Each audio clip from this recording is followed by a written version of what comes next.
ঘরে থাকা মাত্র অল্প কয়েকটা উপকরণ দিয়ে খুবই মজাদার একটি বিকালের নাস্তা তৈরি করে দেখিয়ে দেবো, যেটা খুবই মুচমুচে হয় খেতে আর খেতে হয় দুর্দান্ত মজাদার। আসসালামু আলাইকুম ভিউয়ার্স, এখানে আমি 3টা আলু সিদ্ধ করে নিয়েছি। এখন আলু 3টাকে খুব ভালো করে আমি একটা ম্যাশের সাহায্যে ম্যাশ করে নিচ্ছি। এটা খুব ভালো স্মুথভাবে ম্যাশ করে নিতে হবে।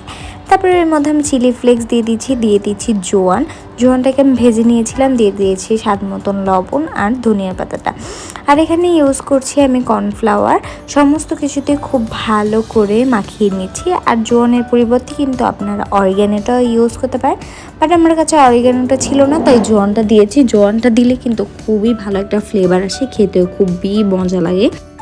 তো এইভাবে মাখিয়ে নিয়েছি আর একটা ডো তৈরি হয়ে গিয়েছে। এখন আমি একটা পলিথিন নিয়েছি, তার উপরে তেলটাকে খুব ভালো করে মাখিয়ে নিয়ে একটা স্প্যাচুলার সাহায্যে এভাবে করে চেপে দিয়ে তার উপরে আমি আর একটা পলিথিন দিয়ে দিচ্ছি।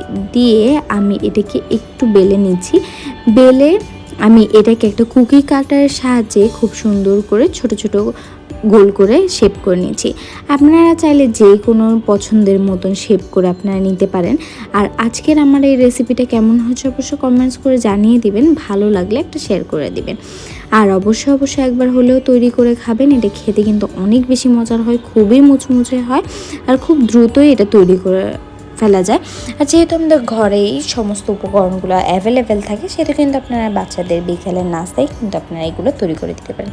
তো দেখেন, এখন আমি সবগুলো তৈরি করা হয়ে গিয়েছে। এখন আমি এগুলোকে গরম তেলের মধ্যে ভেজে নিচ্ছি। এখন আমি চুলায় চলে যাচ্ছি, চুলায় তেল দিয়ে দিয়েছি। তেলটা গরম হয়ে গেলে আমি এক এক করে সমস্ত আলুর এই স্ন্যাক্সগুলো দিয়ে দিচ্ছি। দিয়ে আমি এপিট ওপিট করে ভেজে নিচ্ছি। আর এটা কিন্তু ভাজতেও বেশি সময় লাগে না। তো এভাবে ভেজে নেওয়া হয়ে গেলে এখন আমি এটাকে তুলে নিচ্ছি। আর এইগুলো খেতে কিন্তু খুবই মজা হয়েছিল।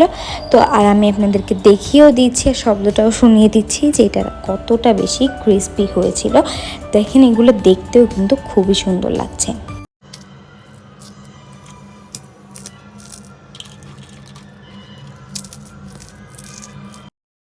কতটা ক্রিস্পি হয়েছে শব্দ শুনেই নিশ্চয়ই বুঝতে পেরেছেন।